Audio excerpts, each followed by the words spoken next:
Jangan karena kami ini, ibu jangan ketawa-ketawa, selempar nanti. Jangan kayak gitu bu. Jangan mentang-mentang kami ini pasien BPJS. Kita ke rumah sakit itu seperti pengemis, seperti gak ada harga. Kalau saran saya ya, segera pindah negara, kawin dengan orang Malaysia, kalian boleh dapat hidup senang. Bayarnya cuma Rp1. Jadi aku pun jiwa-jiwa menghematku pun terpikir kenapa enggak aku buatnya di situ aja gitu. 2-3 hari kita rawat inap, belum tentu dokter datang karena dokter di Indonesia kalian tahu.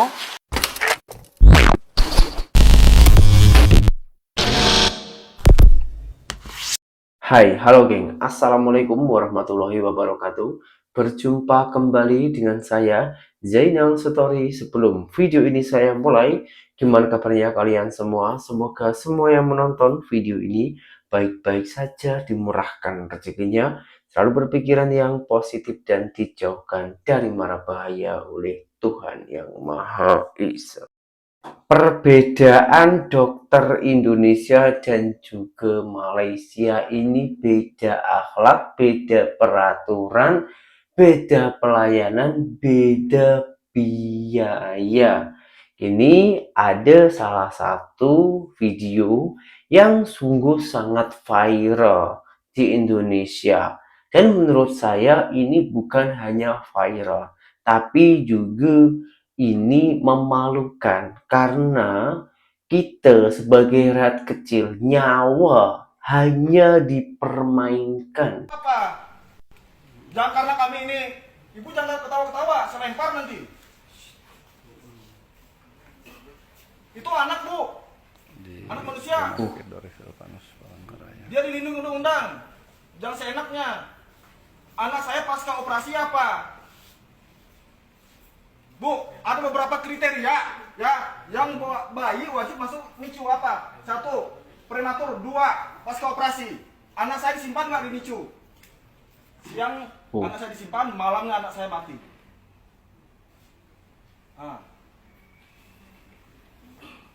Dokter, saya kasih tahu mas ya, anak saya waktu meninggal itu ada dokter muda menyampaikan ke saya. Nah, saya marah di situ. Dokter mudanya ngomong apa? Dokter ini yang masih muda itu dokternya, laki-laki. Ngomongnya apa? Bu, pasca operasi anak bapak kami layak terbaik. Pasca operasi anak bapak kami simpan di NICU. Oh, kamu tahu? Kamu kaget.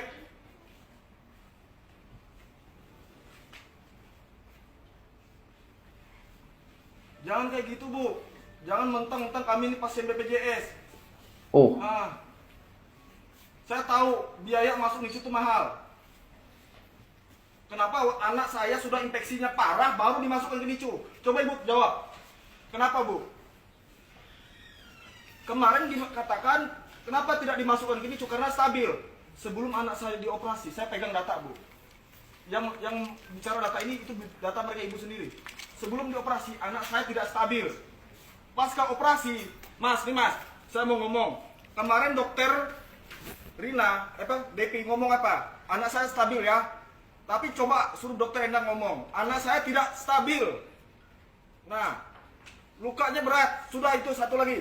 Sebelum melakukan operasi, 3 dokter yang menjelaskan mengenai operasi apa? Pembuatan stoma. Tapi apa yang dilakukan? Pemotongan usus. Kami sama istri ini ada. Istri ada di depan ruangan operasi. Harusnya ngomong dong sama kami. Itu anak kami. Jangan main potong aja sama usus anak orang. Enggak bang, biar jelas. Siang malam istri saya nangis terus. Ini nih, saya sudah ngomong sama ibu nih, masalah ventilator itu.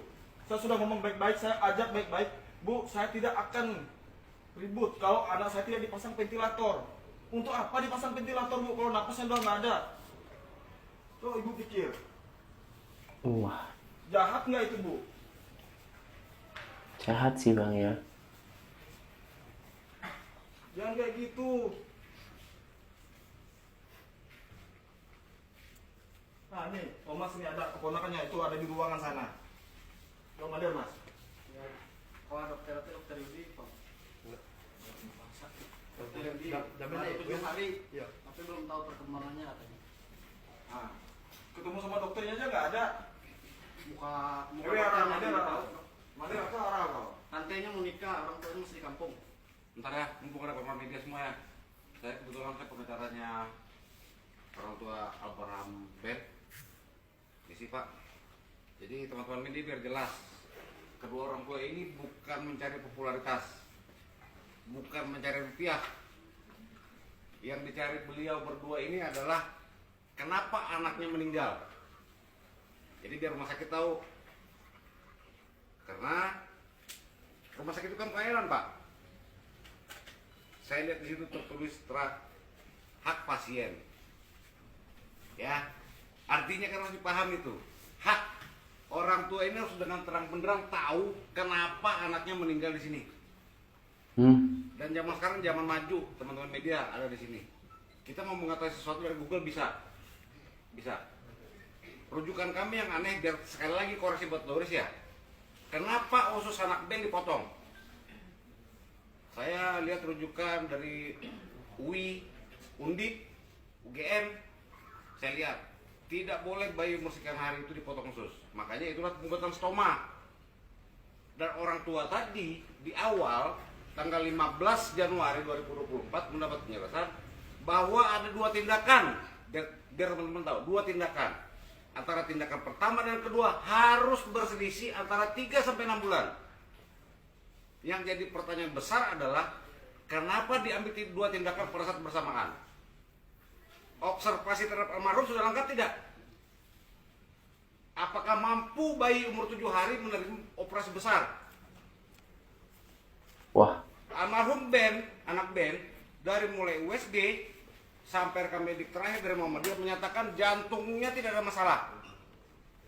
Yang jadi pertanyaan lagi, habis operasi kenapa jantung almarhum bolong? wah, Jadi biar pemerintah Indonesia memberikan bantuan yang berupa BPJS itu untuk mempermudah masyarakatnya, bukan untuk menghilangkan rakyatnya, geng. Dan kita memakai BPJS ya, itu setiap bulan bayar. Meskipun ketika kita berobat tak bayar, tapi setiap bulan kita itu bayar, geng. Entah sakit ke tak sakit bayar. Dan bayarnya kepada siapa? Kepada pemerintahan kita. Ketika kita udah beratur, kita udah mengikuti prosedur yang ada, tapi apa yang dilakukan, geng? Dokter yang tak ada akhlak, menghilangkan nyawa anak kecil. Masih usia dini dibuat operasi besar. Dan penanganannya dari awal ini sudah melenceng ataupun tak sesuai dengan prosedur kesehatan hospital, geng. Macam inikah akhlak dokter Indonesia? Wajar aja kalau orang kita lebih memilih berobat ke luar negara, ke Malaysia. Kita tengok pengalaman-pengalaman orang Indonesia yang berada di Malaysia mengalami culture shock. Di Malaysia berobat hanya RM1 sahaja, geng. Dan setiap bulan tak ada bayar satupun. Ini yang membuat orang kita itu pelik dengan negara Malaysia. Kalian tahu nggak sih di Malaysia itu seperti apa? Kita pergi ke rumah sakit besar, hospital, itu pelayanannya luar biasa. Dan saya salut di situ. Dia melayan sepenuh hati dan saya nggak tahu mau bercerita seperti apa dengan rumah sakitnya megah. Terus pelayanannya luar biasa untuk masyarakatnya. Saya betul-betul salut melihat bagaimana kerajaan Malaysia itu mengatur segala aspek, segala kebutuhan masyarakat. Tergantung pelayanan di sini luar biasa pelayanannya. Gak kisah kita orang mana, kita orang Indonesia, kita orang asing, gak penting. Yang penting dia melayani sepenuh hati. Itu kalian tahu, orang Indonesia bagaimana megahnya hospital Indonesia, hospital Malaysia. Nggak ada banding dengan hospital kita di Indonesia, jauh ya. Tapi di sini kita pelayanannya seperti apa di negara orang, sedangkan di negara sendiri kita ke rumah sakit itu seperti pengemis, seperti nggak ada harga. Dia kira rumah sakit itu untuk melayani orang sakit, bro, bukan melayanin. Saya nggak habis pikir. Lagi-lagi saya membandingkan ya, rumah sakit besar Malaysia dengan rumah sakit kita di Indonesia, nggak ada apa-apanya. Kalian di Indonesia ya, kalau saran saya ya, segera pindah negara, kawin dengan orang Malaysia, kalian boleh dapat hidup senang. Stop jadi orang Indonesia, apalagi keturunan kalian. Oke? Ada yang sama merasa seperti saya? Beberapa minggu lalu kan adalah nggak kawanku kasih tahu sama aku kalau kita mau pasang ayu di dekat klinik government ini Malaysia bayarnya cuma RM1, jadi aku pun jiwa-jiwa menghematku pun terpikir kenapa enggak aku buatnya di situ aja gitu kan.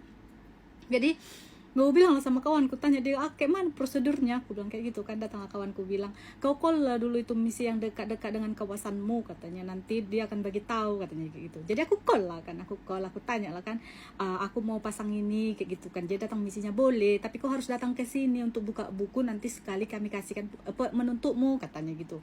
Oh iyanya, aku bilang iya. Jadi karena aku tinggal sama mertuaku kan, aku tanya lah, aku bagi tahu sama mertuaku, Min aku besok mau pergi ke ini ya, ke klinik government, tolong jagakan anak-anakku, aku bilang kayak gitu kan.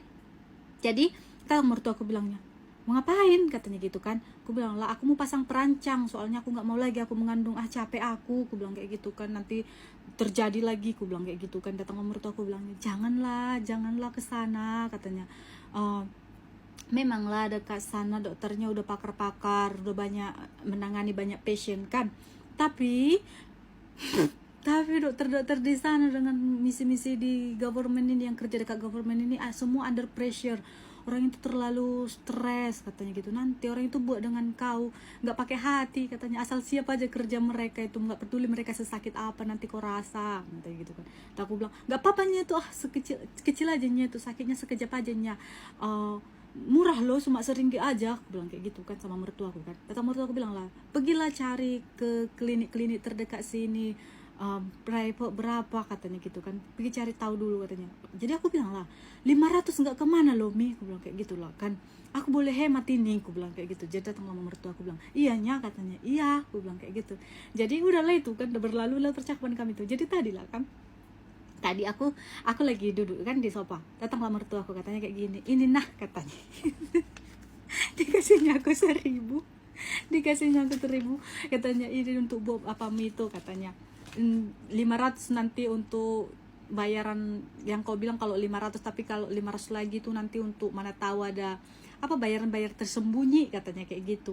Biasa itu ada itu bayaran yang tersembunyi katanya gitu. Nanti mana tahu lagi ada check up kelanjutannya katanya. Aku bilang lah, jangan ada nyawangku. Aku bilang dalam hatiku, aku mau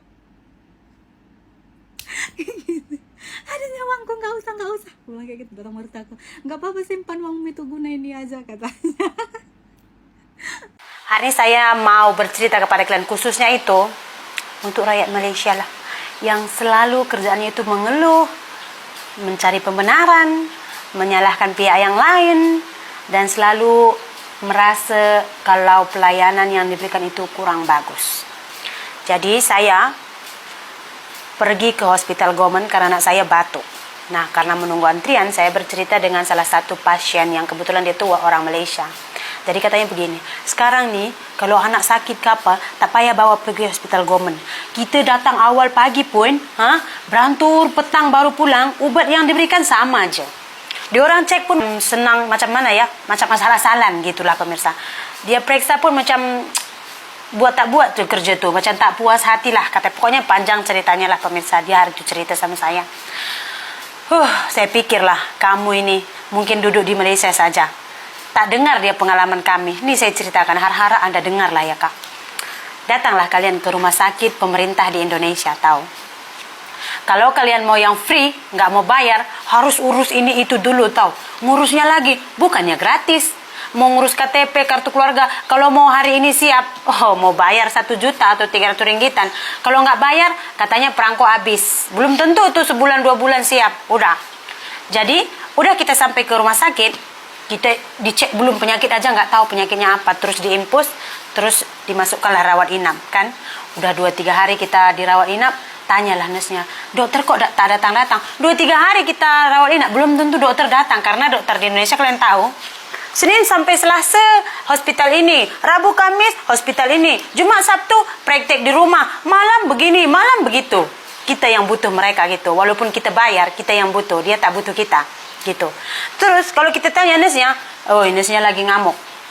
Udah gitu, walaupun nurse-nya ada beberapa orang, cairan infus habis, kita yang harus inform kepada mereka. Nurse, ini cairan informnya habis. Mereka tak akan tengok. Kalau sudah naik darah, kita tak inform dekat mereka karena cairannya habis, kita juga yang kena marah. Makanya bersyukurlah kalian. Sekarang 1 ringgit dapat apa? Mau beli ais-ais tepi jalan pun 3 ringgit sekarang. Ini sudah bayar 1 ringgit, berantur lama-lama, dapat obat, masih lagi komplain. Ke abang saya dulu denggi sudah tinggi, sampai muntah darah mentah. 3 hari dia di hospital, 1 kali pun dokter tak ada. Kalau kami biarkan mungkin dia mati. Jadi kami cabut. Kita pulanglah. Nggak ada ditengok dokter 1 kali pun, tahu tak? Bersyukurlah kalian hidup di Malaysia ini. Jangan taunya hanya mengeluh. Tapi walau macam mana pun, saya katakan saya tetap cinta Indonesia. Mungkin hanya hospital di tempat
media televisi Indonesia mempromosikan kesehatan Malaysia, yang pada intinya dalam semua video yang barusan korang ataupun yang kita lihat bersama-sama tadi, dokter Malaysia itu lebih bijaksana, lebih berakhlak, lebih beradab, lebih keserius untuk menolong orang yang tengah sakit, geng.